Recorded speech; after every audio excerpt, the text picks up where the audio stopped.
Praise the lord అందరికీ. ఈరోజు దేవుని వాక్యము ధ్యానించుకుందాము.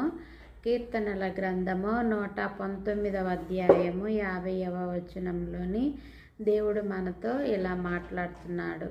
నీ వాక్యము నన్ను బ్రతికించి ఉన్నది, నా బాధలో ఇదే నాకు నెమ్మది కలుగుచున్నది.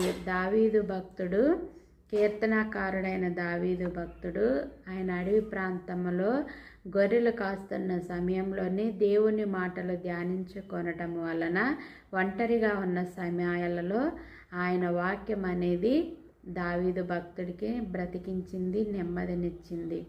తనకున్న బాధలలోని సమస్యలలోని నెమ్మదిని ఇచ్చింది. అలాగే మనము కూడా ఈ భయంకరమైన పరిస్థితిలోని ఈ భయంకరమైన దినాలలో ఉంటుండగా ఏ రోజు ఏమి జరుగుతుందో తెలియదు అనే పరిస్థితులలో మనం ఉంటున్నప్పుడు ఆయన వాక్యమే మనకి నెమ్మది ఇచ్చిందండి. నేనైతే చెప్పగలను, నా దేవుని మాటలే నాకు నెమ్మదినిచ్చాయి, నాకు సంతోషాన్ని ఇచ్చాయి. నాకు బాధ కలిగినప్పుడు, నాకు ఇబ్బంది అనిపించినప్పుడు, మనసు బాగాలేకపోయినా, శరీరం అన్హెల్దీ అనిపించినా కూడా బైబిల్ పట్టుకొని ఏదో ఒక మాటని, ఏదో ఒక వాక్యాన్ని ధ్యానించుకుంటే నాకు తెలియని ప్రశాంతత అయితే వస్తుంది. మీకు కూడా ఎలా జరిగిందా లేదనేది నాకు కామెంట్ అయితే చేయండి. కానీ ఆయన వాక్యము మనల్ని బ్రతికిస్తుంది, మన బాధలలో మనకి నెమ్మదినిస్తుంది.